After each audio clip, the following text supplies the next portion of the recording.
Hi, my name is Sue, and I am so glad you have found your way to this audio recording.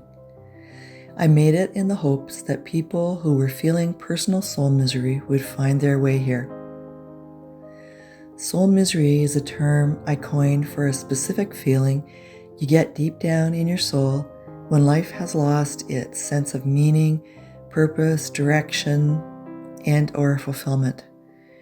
When people are feeling soul misery, they are asking themselves questions like, who am I really, and why am I here on this planet?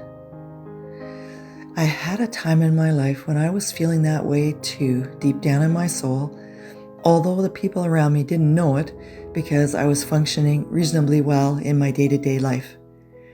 I had good things going on in my life, a good job, a nice place to live, a nice family, a good community around me, yet still I felt terrible within my soul.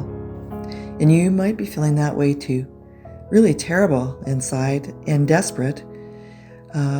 Desperate for somebody to help you to see a way that you could get out of this situation. I did find a way out of it, and I was able to get the training I needed to help other people out of it too. I did it by becoming a certified life coach through the Coactive Training Institute. It used to be called Coaching Training Institute. I then went on to coach many people through their soul misery to a better place in their life. And I wrote a book on this topic called Healing Soul Misery, Finding the Pathway Home. For now, I'm assuming that you're here because you Googled something like, I don't have any sense of purpose or meaning. I don't feel fulfilled. I haven't got a clear sense of direction. I'm feeling miserable, something like that. Of course, there are many causes of people feeling this way, but if you think that you could be someone who has soul misery, I'd like to invite you to listen to me while I share my story of soul misery and the pathway out of it for me, and what I have found has helped others find their way out of soul misery too. It doesn't include everything that's in my book, but a good start on it. And I think if you listen to this podcast or audio recording, you'll have a sense of whether or not you think this pathway might be useful for you too. I want to let you know there's definitely hope for you that things are going to get better, especially if you're coming from a place of soul misery. So I'm inviting you now, would you please be willing to sit here with me as we consider the causes of soul misery and talk about some of the things that can begin the pathway to being relieved of it. I think after spending the next hour or so with me listening to what I have to say, I'm pretty sure you'll feel some better, and at the very least get some direction about what might be the causes of your soul misery and what are possible pathways out of it. I truly hope so. Now I'd like to share a bit of my own story, just to show you that I know what you're going through, that feeling of, I really do not know who I am or why I'm here, and this is making my soul extremely miserable. I was 47. I had two children, age 17 and 14. So they were almost raised and almost ready to get on their way into the world. I got a really great feeling of meaning and purpose from raising those kids. But at that point, I started feeling very miserable because I didn't know, apart from being a mom, I didn't really know what my sense of meaning and purpose was and going to be after that. So I started going for long walks, just feeling so miserable and asking myself, like, really, who am I? And really, why am I here? And I just couldn't come up with words to go with that. At that point, I had been a family physician for a long time, around 20 years. And I had a very nice husband, these two lovely daughters. We had a nice house and a nice car. But still, I had this horrendous feeling inside me that that those things did not really define who I was or why I'm here. But I had no idea where to look in order to find those things that I desperately needed to know. So I walked and I walked every night after supper, crying out, asking God, like, what is the answer to these questions that I need to know? And I can say too that I grew up in the Catholic Church and had like a good experience going to church.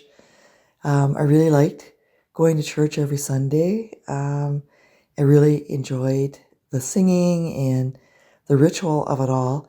But that, for me, did not give me the sense of meaning and purpose and knowledge of who I am and why I'm here that I really needed at that age of 47.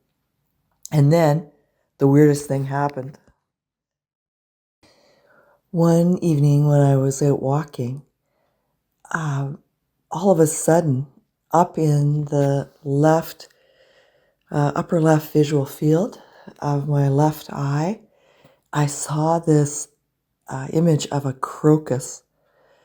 A crocus is one of those little tiny flowers that comes up after the snowdrops in the spring. So it's a real harbinger of spring. You may have seen them. They come in white and yellow and purple flowers. But that was so weird. I saw this flower in my mind's eye and I thought, oh, fantastic. Now, not only am I completely miserable in my soul, but I'm also going crazy. And I just was thrown for a loop, had no idea what that was. And so, actually, for the next few weeks, the whole time, this crocus image was in my mind's eye. And I just now really didn't know what to do. It was so weird, but also I had this kind of a feeling that it might mean something, and that if I knew what that crocus was about, maybe I would get some idea that would help me to figure out who I am, why I'm here, and what my purpose in life is. So, kind of kept my mind open. And I saw an article in the newspaper about a lady called a life coach. And this is a new profession, like very new. And there'd never been a life coach in Peterborough. But somehow when I looked at that, I thought, you know what? I wonder if there's any possibility that this life coach might be able to give me a clue as to what's going on, why I'm seeing this crocus. So I asked her to come down to my doctor's office on saying that I want to know who you refer for life coaching. Well, she came down and we had a nice chat. And then I told her, I'm seeing this thing in my mind's eye, crocus. And like, would you have any idea what that would mean or signify? And she just smiled at me and said, oh, yeah, like just go get a picture of a crocus and put it on your desk, look at it, and you'll be able to figure out what it means. So I did. After I found a picture of a crocus and put it on my desk, I looked at it all the time, of course, for the next day or two. And then all of a sudden, I realized, oh, okay, a crocus. I'm a gardener. I love flowers, and especially crocuses, because when you see them, that is a sign of spring, and they often come up through the snow. And that's what my crocus was doing. I would, in my mind's eye, I'd see the crocus, then snow would come down over it, and then the crocus would push up through the snow.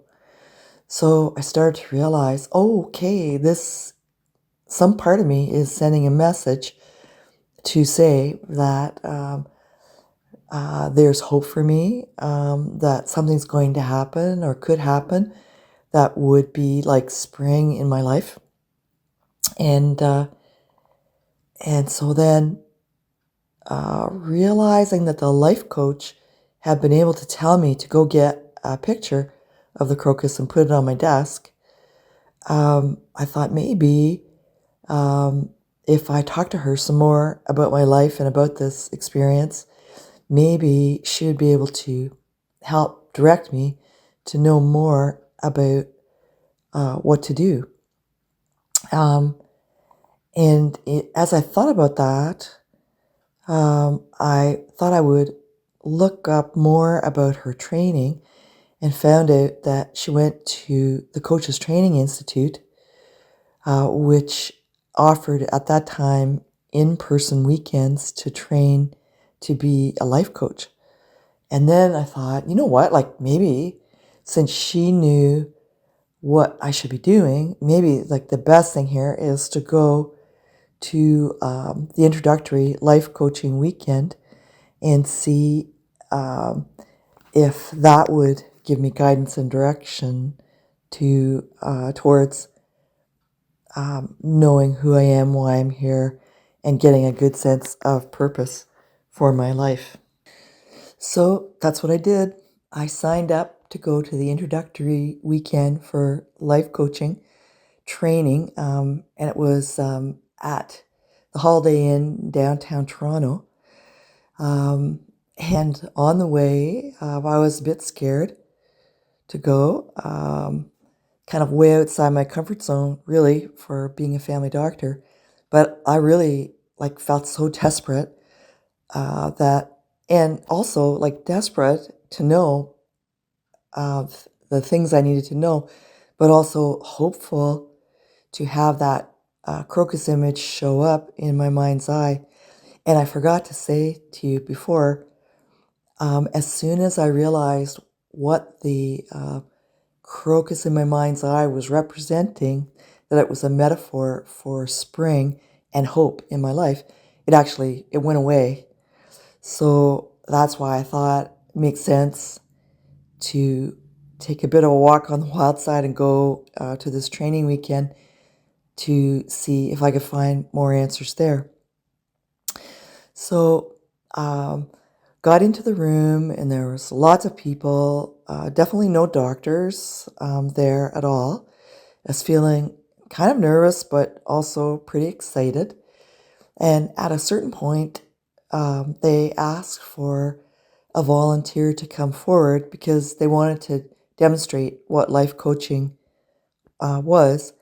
And they just said, the leader just said, anybody willing to come forward and I can do a demo of what life coaching is.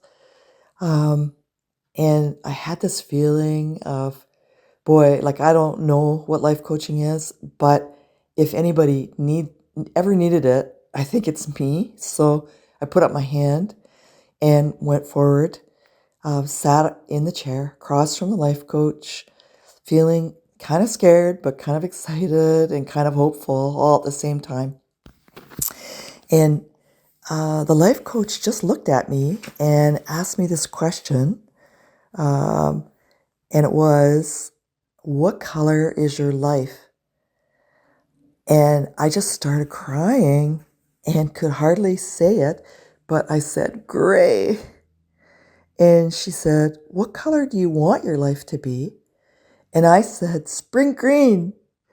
I don't know where that came from, but that's definitely the answer that came to me.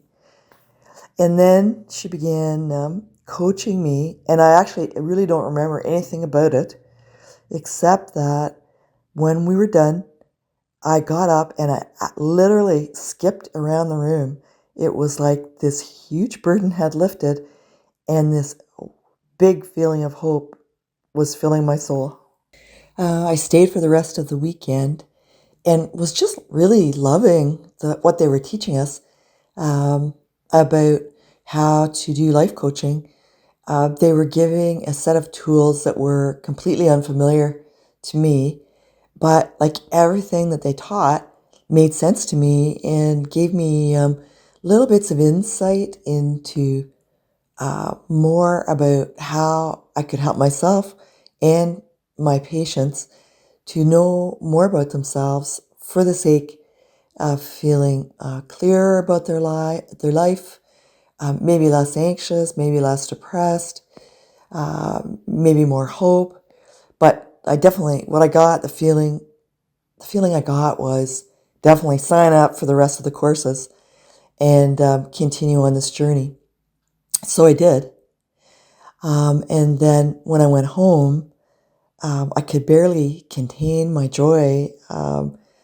Like so excited to tell everybody about this life coaching weekend and share the difference that it made in my state of mind, going from like an inner state of soul misery to this outer state of hope and joy.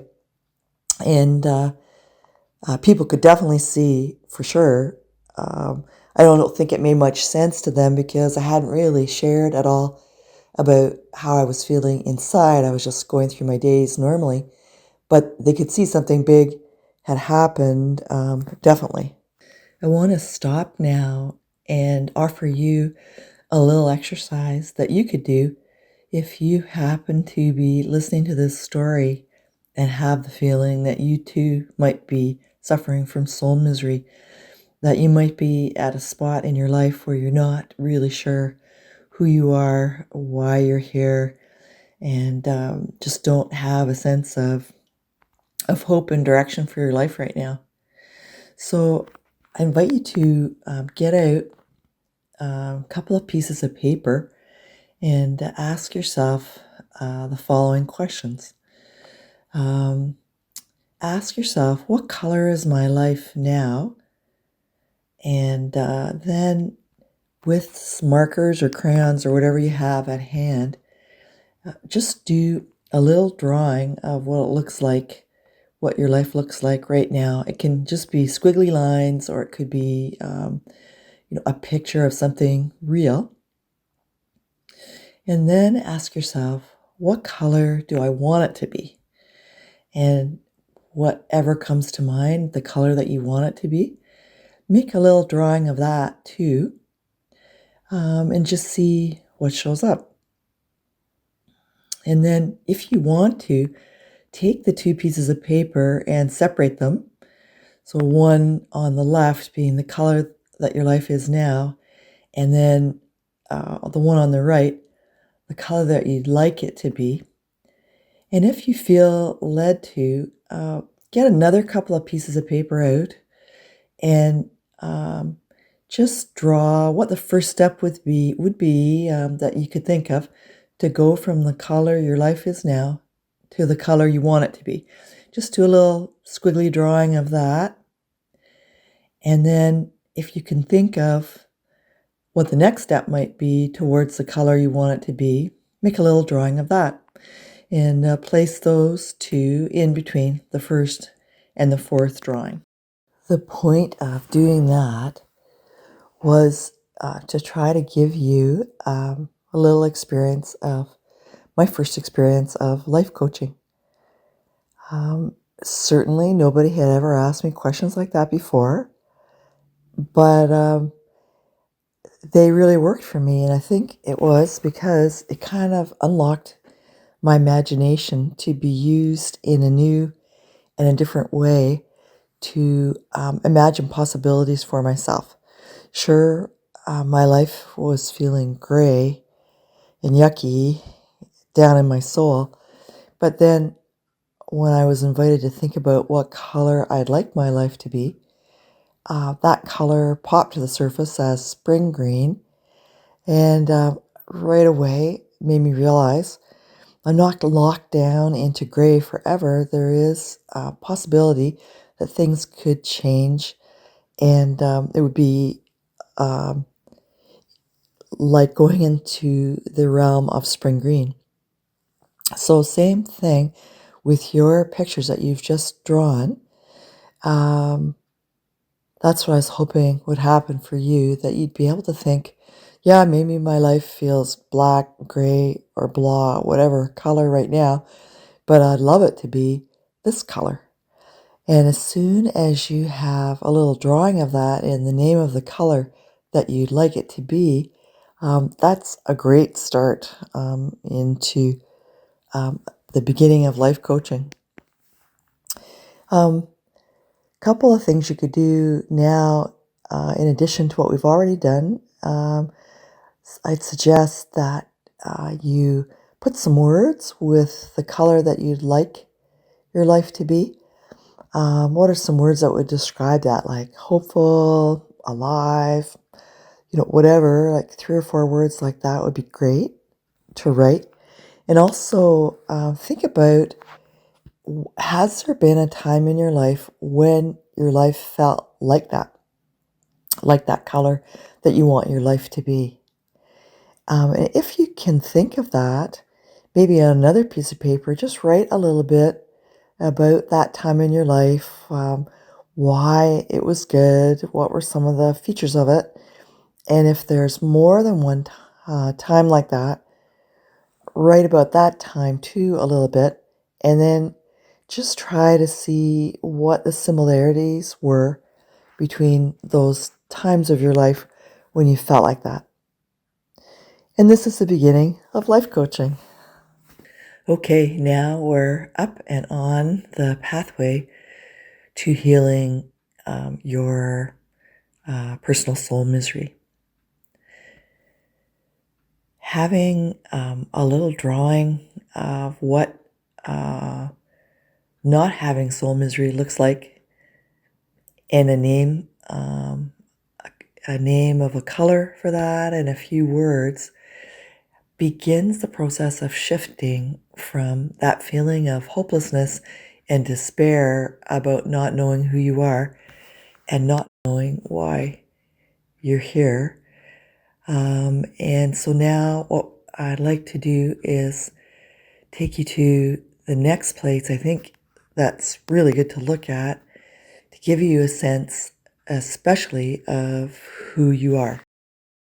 And that is to assess your personal values. Personal values are the principles that guide you in your life, and the things that are really, really important to you. The things that if you don't have them, life is not going to feel good. And some of the things are really deal breakers, like you gotta have them or else you're not going to be okay. In life coaching, life coaches often have a deck of personal value cards, and a way that they do a personal values assessment. And I too am no different. I've got my own way of doing that. So I'd like to invite you, when you have some time, this might take 30 minutes to an hour maybe to do. Just ask you to get a big piece of paper, so that, and on that, create 5 columns. And the columns will say must have, I want, indifferent, and don't want. And so what I'm going to do is be reading out a list of values to you. And I want you to think, okay, for instance, if I say freedom to choose, when you think about that value, freedom to choose, is that something that you would absolutely have to have in order to feel good about your life, happy and strong? Is it something that would be a high want, like it'd be good to have, but not essential? Would it be a want, which is, yeah, I like that? Would it be something that you are indifferent to, like, I don't care one way or the other about freedom to choose? And the last category is don't want. And that would be, oh no, in order to feel good about my life, I actually in no way want freedom to choose. And so when I read out a value to you, that's what I want you to do, is to think about each of the words and where they would fit, what category they would fit in your life. So I'm going to read out around 50 words. And what I'd like you to do is just think about each of those words, where it goes, what category.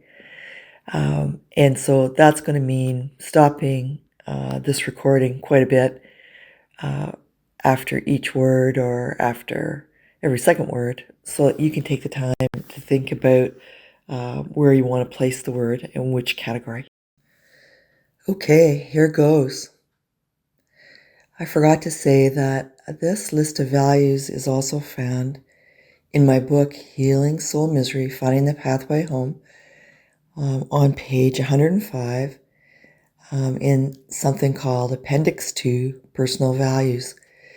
But for the purposes of our time together, I am going to read out these values to you in case you don't have access to the book. So the first value is ability to influence. Take a moment now to think where you would place that word in the 5 categories that we have talked about, and then just put it there. A little tip is I've found that when it is a must-have, you usually immediately know it's very important. And if you really don't know or don't have a strong attachment to a certain word, often it would be because it's just a want or an indifferent. At the end of this, we're going to work with the list of values and where you've put them, but also I want to give you a heads up. We're going to be working with the must-haves, the high wants, and the don't wants. So the wants and the indifference aren't too important, and so don't sweat it over if a value goes somewhere in there. Just write it down. It's not going to be too important in the long run. After ability to influence comes achievement, then advancement, adventure, affection, authenticity, beauty, challenge, change and variety, comfort, community, companionship, competition, communication, conformity, connection, contentment, contribution, control, cooperation, courage, creativity, directness, economic security, elegance, endurance, expertness, fairness, family, flexibility, freedom, friendship, generosity, gentleness, good health, happiness, helpfulness, honesty, hopefulness, humor, independence, inner harmony, integrity, involvement, knowledge, leadership, love, loyalty, mercy, morality and ethics, order, passion, peace, philanthropy, which means giving generously to causes, physical challenge, personal development, play, power, predictability, recognition, relaxation, religious belief, responsibility, risk, security, and self-respect, spirituality, stability, strength, tradition, travel, trust, uniqueness, wealth, and wisdom. While I've been reading this, and as you're pondering these things, if another value word has come up in your mind and it wasn't on this list, please put it into the category that you would want it to be. Often it's going to be a value word that is something that you must have or do not want at all. Okay, now if all has gone well, you should have 5 columns with words in each of the columns. Likely there'll be words in each of the columns.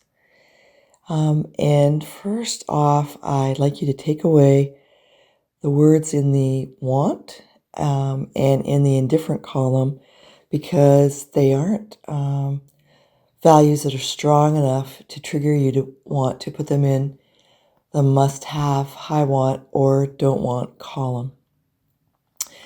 So now ask you to look at the must-have column of words. Typically, when I do the values assessment with people, it's going to be maybe 10 or 12 must-have words. If there are not that many, then we can also draw from the high wants. But if you already have about 10 or 12 words in the must-have category, that is enough to work with. And then the other thing is we're going to work with the don't wants because when it comes to having a really satisfied and happy life that doesn't have soul misery in it, I've got to create a life that as much as possible does not have the don't want words in it. So first of all, looking at the must-haves, Just invite you, if we were doing this together, I would ask you to define for me what each of these words mean. So say change and variety is one of the values that you put. I would ask you to describe in a really rich, deep, satisfying life, what would change and variety look like? I would listen to what you had to say and then write down some notes about it. So because you're doing this by yourself, just ask you to ask yourself, in a life that I really want to live, where there's no soul misery, what would change and variety look like? And so you could just ask it and answer it in your head, or you could take some notes down. And I ask you to do that for each of the values.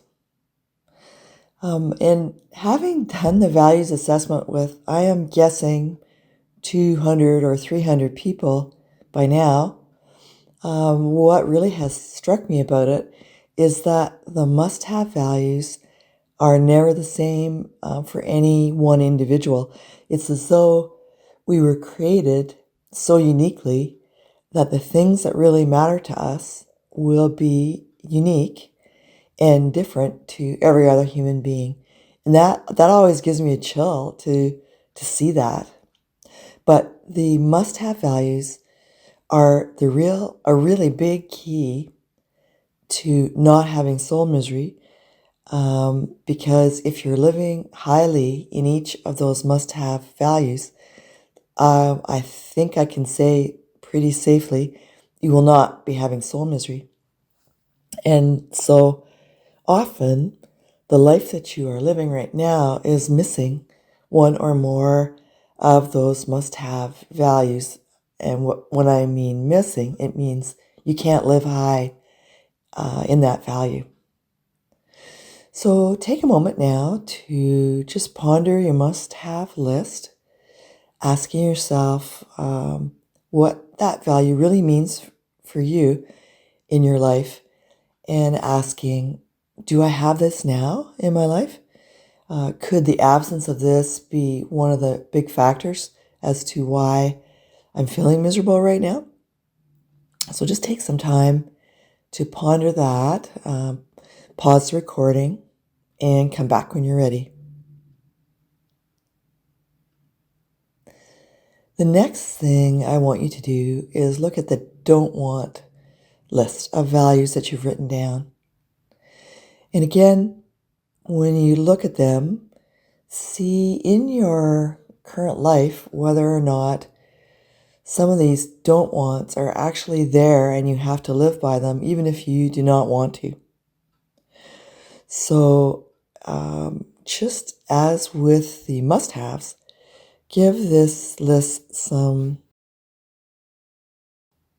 pondering and writing down some things about it. And in life coaching that I'm doing face to face with the person, this list also gives some really good tips about where the coaching might need to go. And so you too might come out of this values list assessment with some questions,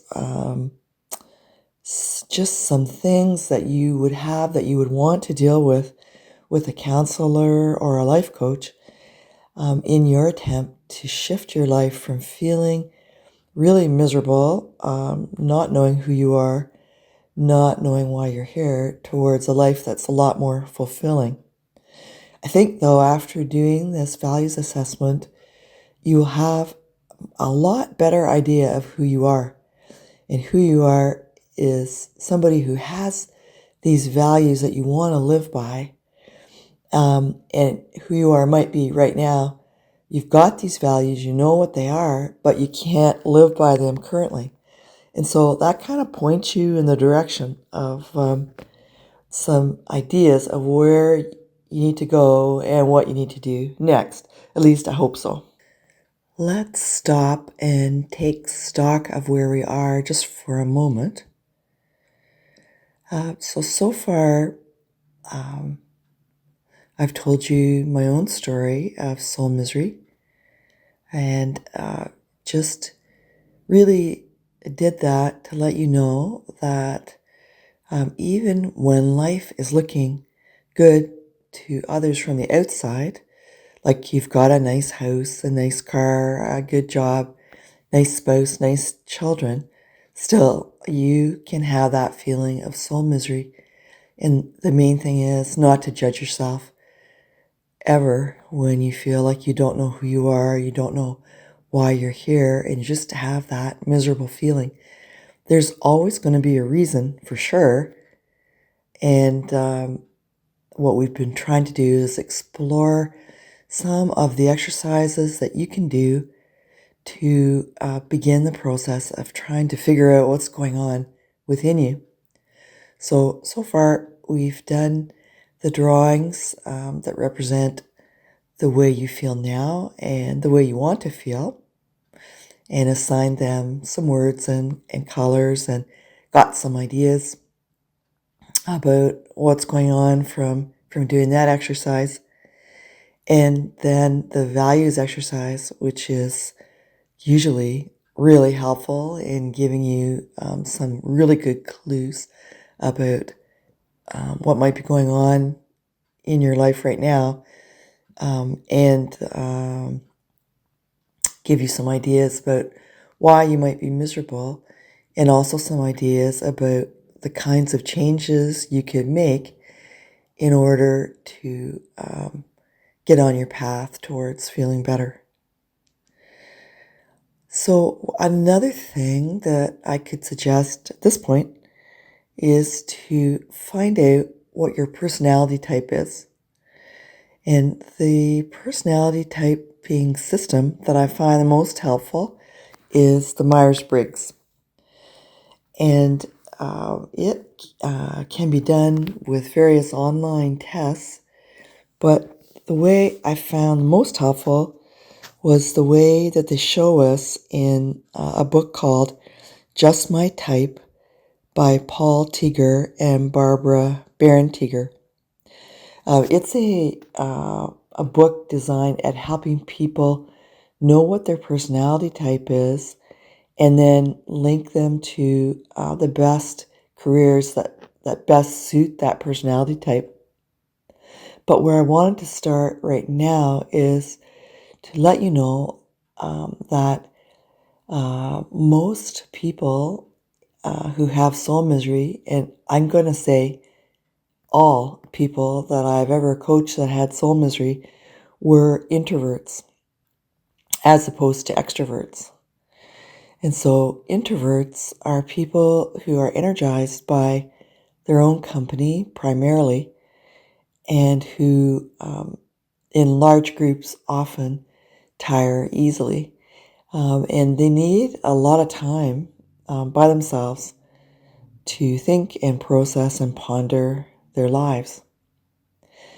In the world, there are quite a few more extroverts than introverts in North America. So that means that in your growing up years, and even now, there may be more extroverts around you than introverts. So fewer people to mirror back to you who you are and what you're like. So sometimes you can feel like a misfit in the world due to being an introvert in an extroverted world. And once you become aware of that, it helps. It's an element of why we feel kind of miserable, because we are, to a certain extent, misfits in society. There have been some books written about being an introvert, and the one I found the best is the one called The Introvert Advantage by Marty Laney. It isn't the most recent book on being an introvert, but I think for me, it was the most helpful. And so when you read this book, you get that feeling, oh my goodness, she is describing me.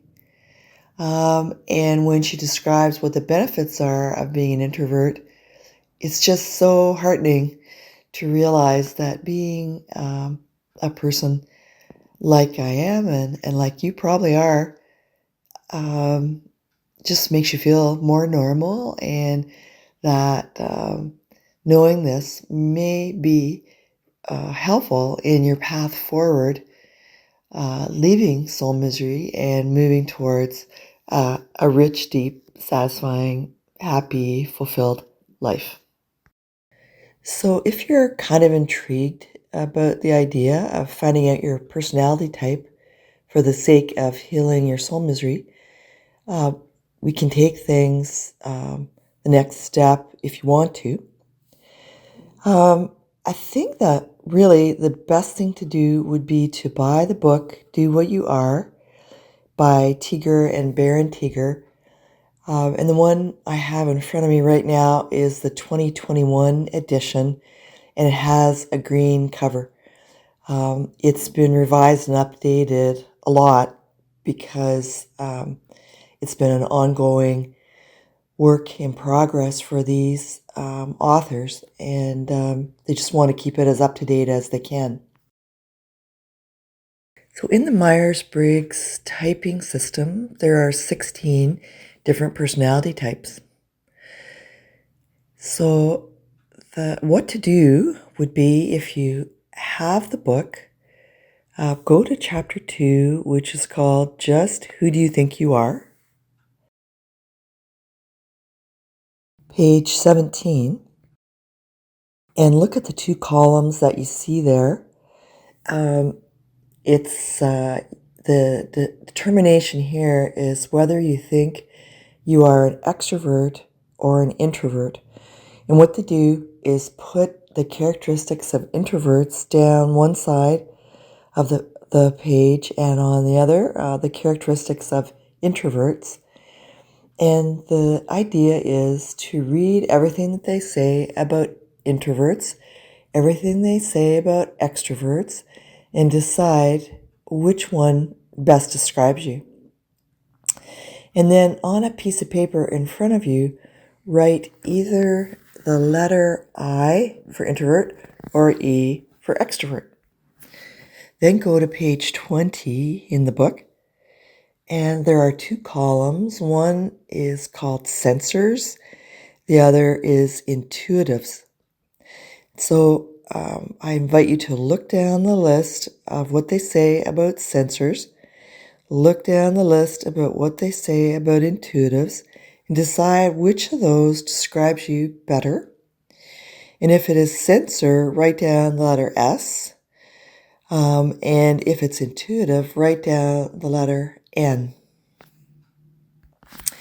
Next, go to page 24.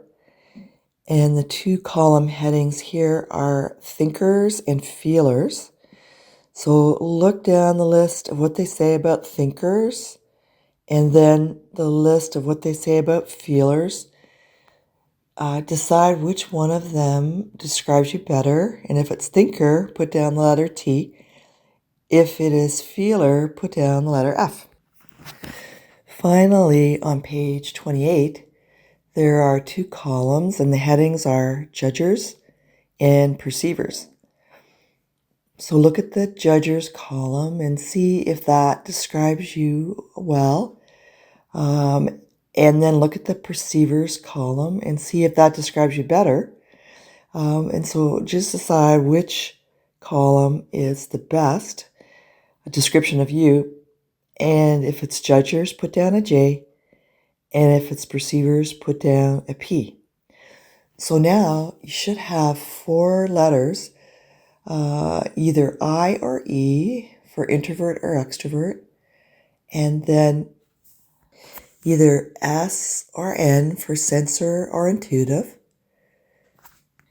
either T or F for thinker or feeler, and either J or P for judger or perceiver. So you'll have 4 letters there, and that is one of the 16 personality types in Myers-Briggs. Next step is to go to chapter 3 in the book, which is on page 32. It's called Mirror, Mirror, verifying your personality type. So in this chapter, they describe the 16 different personality types. They also describe possible blind spots for each of the personality types, but for the purposes of deciding which personality type you are, don't bother with the blind spots. So first thing to do is taking your 4 letters, go to the paragraph that describes those 4 letters and see if their description feels a lot like who you are as a person. Lots of times when people have done this exercise, they read the description of their personality type and are really astonished at how the authors could write a description that describes them so well.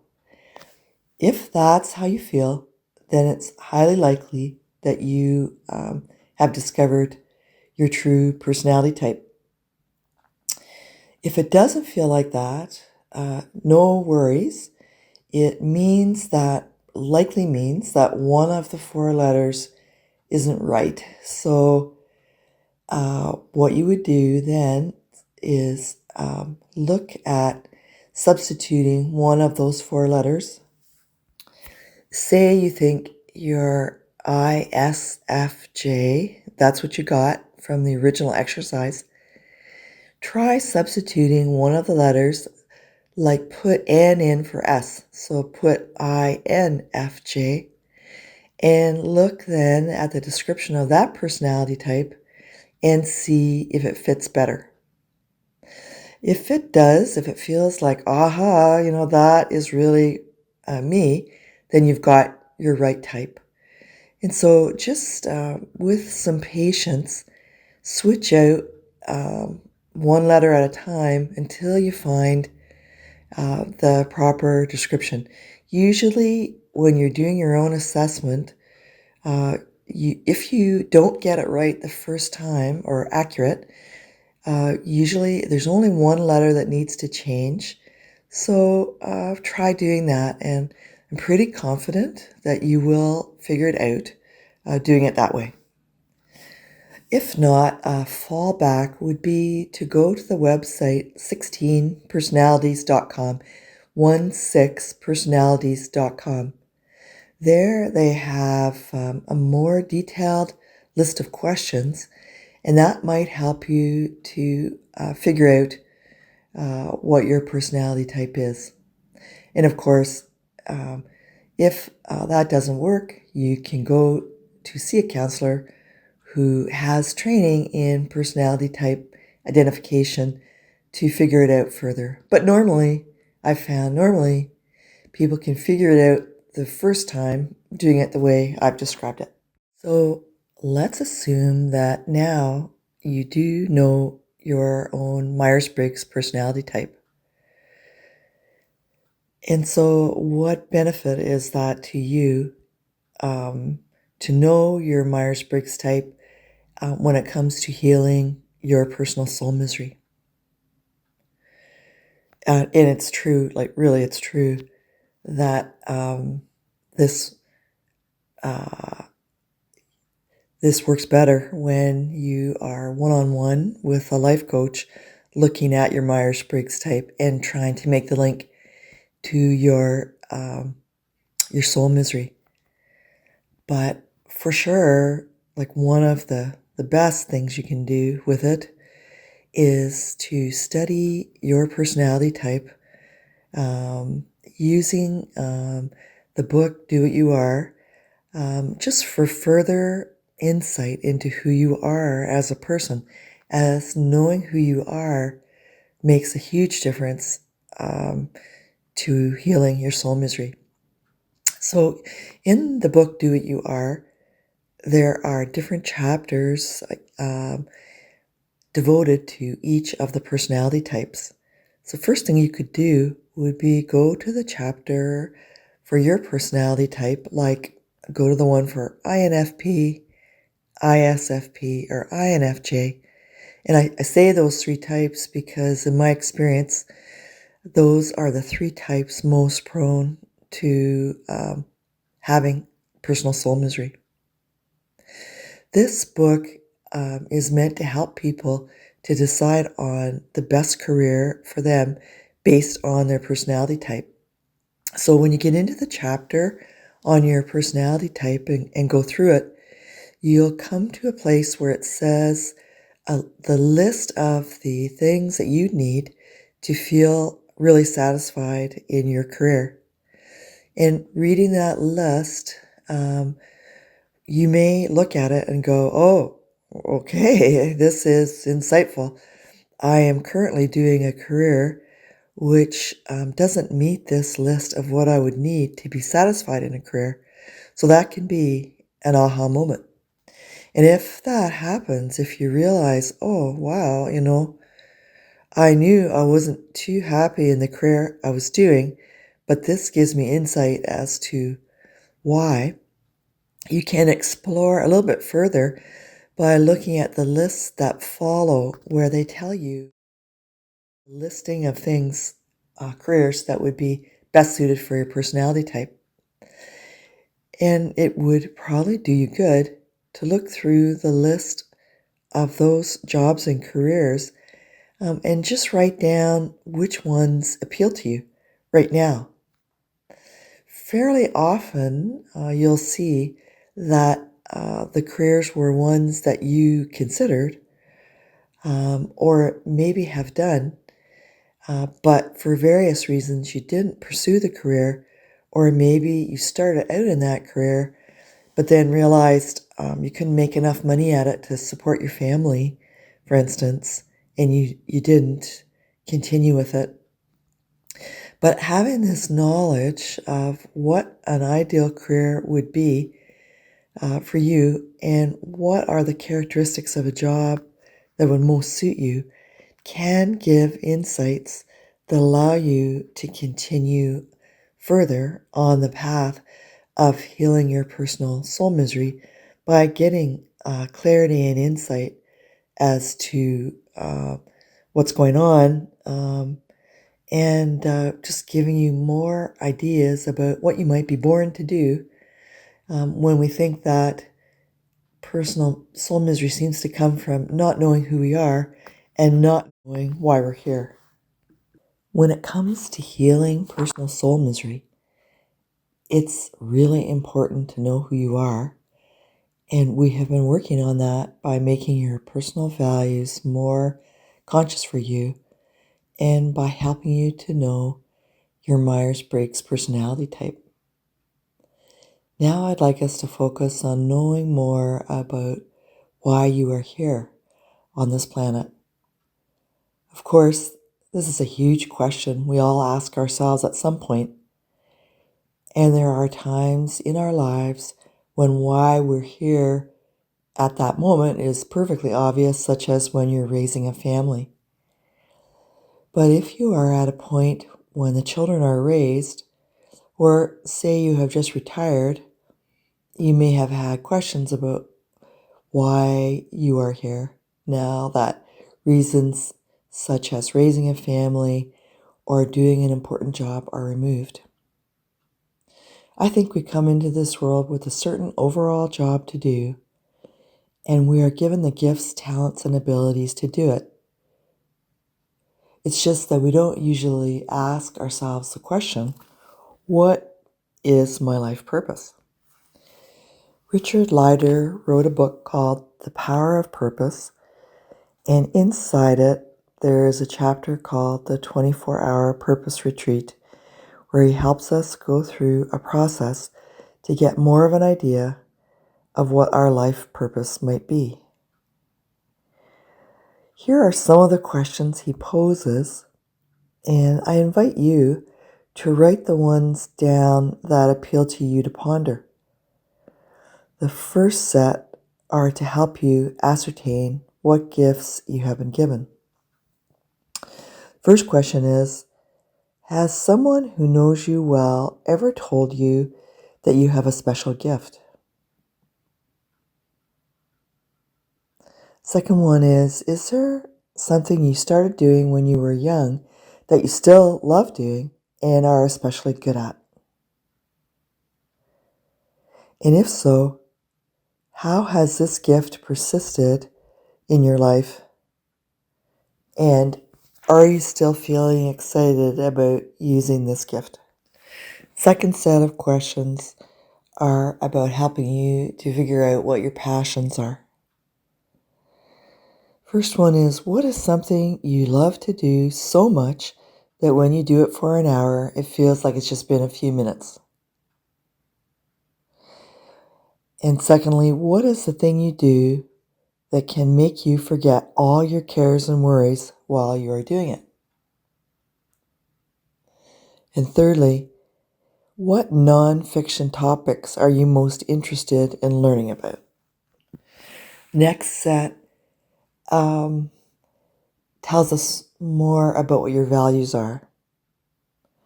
Who are my role models and mentors? Who is really leading the kind of life and doing the kind of work that I envision doing in the next phase of my life? Why and how do they inspire you? Finally, here's some big picture questions. What do I stand for? What is life asking of me today? Where do I feel pulled to make a difference? What do I think my life's legacy will be? What do I think I will be remembered for? At this point, after you have answered all these questions, or the ones that appeal to you to do, and you've had time to ponder and reflect on your answers, you could try completing the following 2 sentences. First one is, nothing is more important than ... fill in the blank. And or, I feel called to ...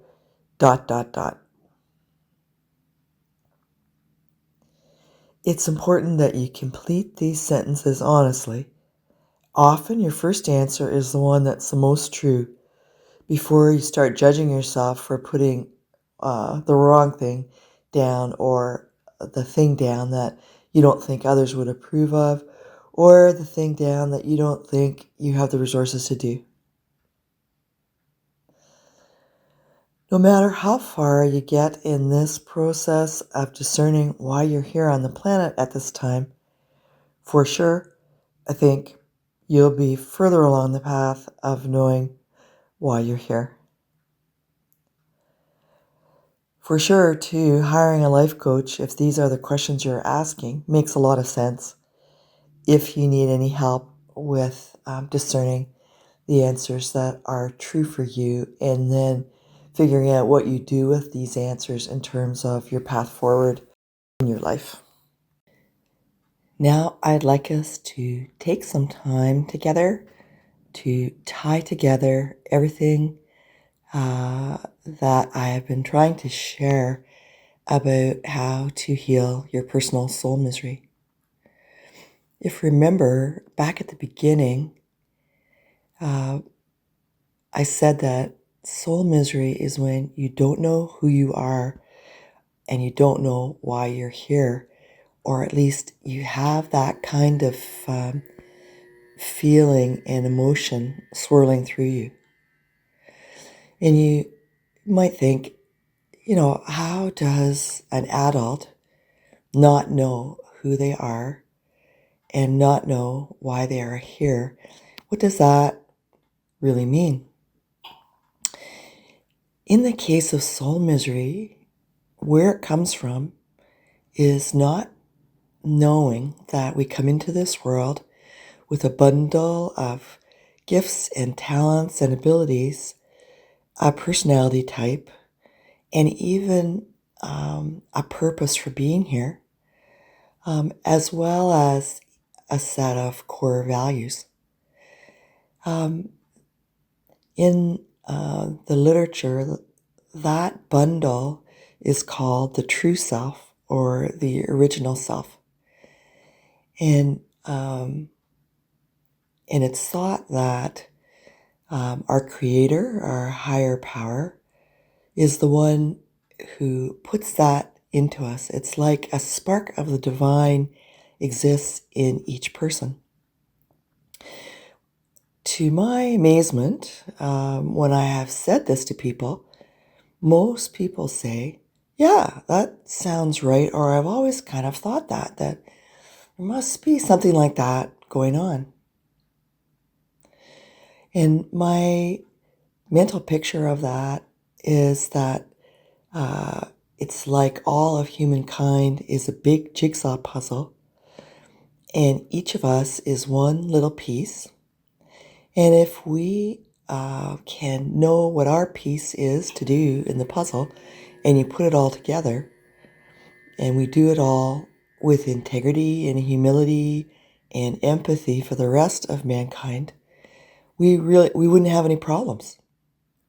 And I know it sounds like very simplistic, but when you stop and think about it, if each of us knows what our gifts are and we use them for the good of ourselves and mankind, and we put it all together, why wouldn't it be a better world?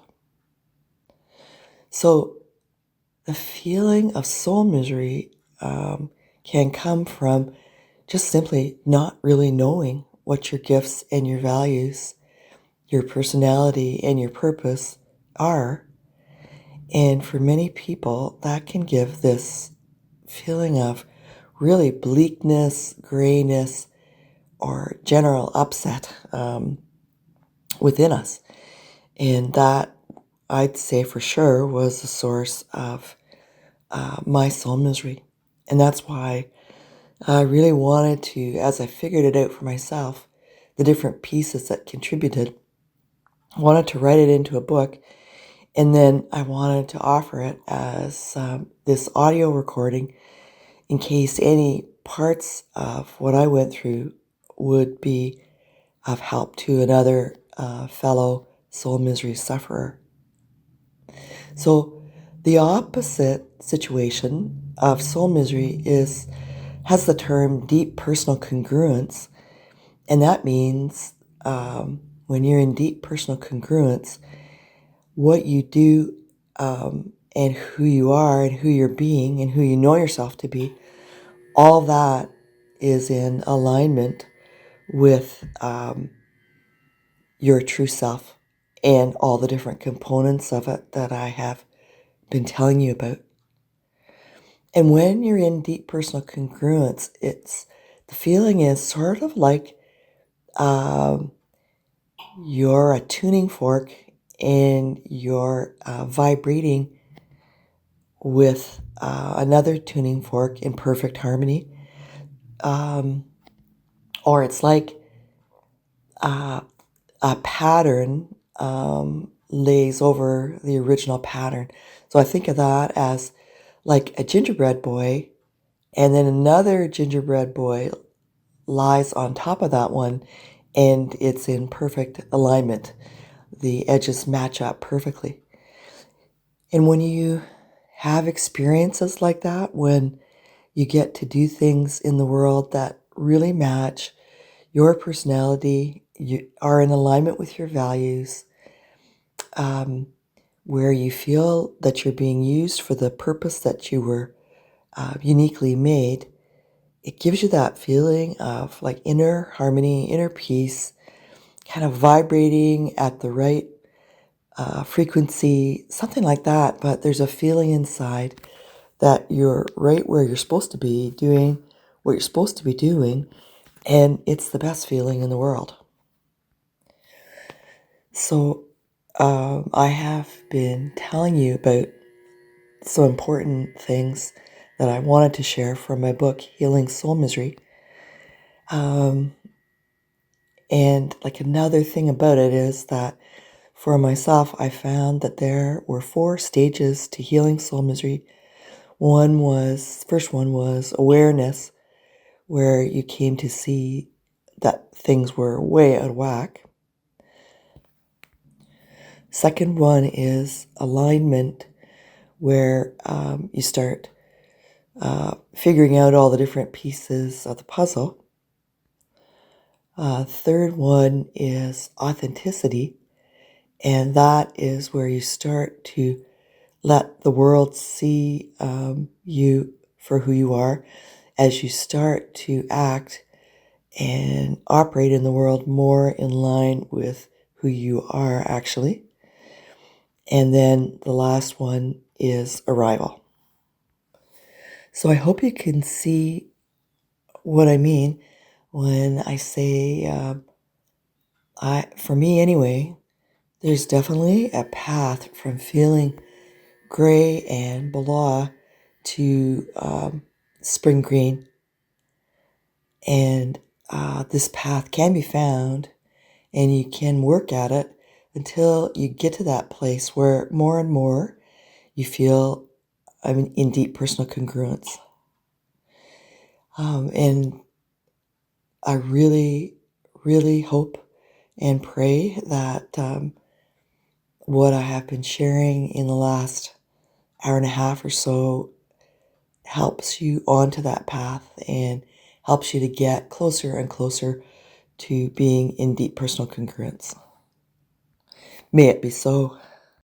I think the reason you ended up listening to this series of audio recordings is that you were feeling pretty miserable deep down in your soul. I'm so glad you found your way to me, and that I got to share some thoughts with you about my own experience with soul misery, what worked for me to ease it, and what I found worked for those I coached over the years. It had so much to do with helping them to know more about themselves, their values, and their personality type especially, and more about how to find meaning and purpose for their lives. Now that our time together is drawing to a close, I wanted to share some ideas about what you could do next in your journey of healing your own personal soul misery. First of all, I invite you to take a look at the book I wrote on this subject, Healing Soul Misery, Finding the Pathway Home. This fleshes out some of the things I have been talking to you about during this audio recording. Also, I include a big list of books I found helpful on my journey at the back of the book. I'm hopeful that one or more of these books might be useful to you too.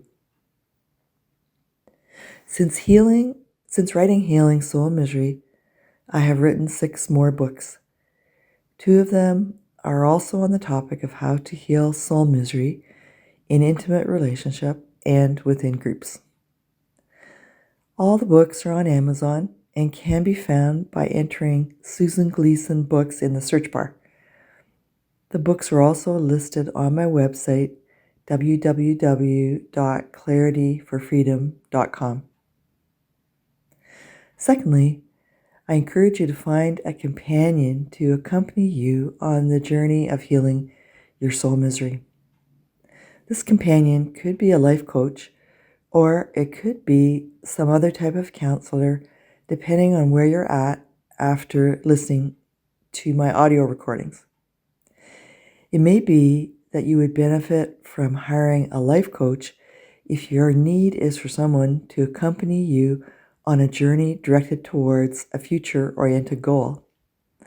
The International Coaching Federation describes coaching this way: every hero needs someone to guide them through their journey. Professional coaches can be the Obi-Wan to your Luke Skywalker. Discover how partnering with a coach can accelerate your success, drive personal and professional growth, and inspire you to reach new heights with or without a lightsaber. If this description really resonates with you, then I could invite you to go to their website, the International Coaching Federation website, which is at www.coachingfederation.org. If, on the other hand, your need is for somebody to help you with past issues that you think could be holding you back from healing your present day soul misery, then I would recommend going to www.psychologytoday.com to search for a counselor who might be a great fit to help you with those past issues. Both websites have a series of filters you can use to choose your life coach or counselor, including whether you want to be seen in person, what your price point is, whether the coach or counselor is male or female, etc., etc. Life coaches usually offer a free introductory session so you can assess if the person's a good fit for you. Most of the counselors on Psychology Today have a little video clip about their services, again, so you can get a sense of the person before you hire them. I am hoping and praying that if you feel you would benefit from having a professional life coach or counselor accompany you further, that you will find just the right person. It's been a privilege to get to speak to you, and I hope some of what I have said was useful to you. I am hoping and praying that you will find your own pathway home to inner peace, meaning and purpose, and happiness in your life. May it be so.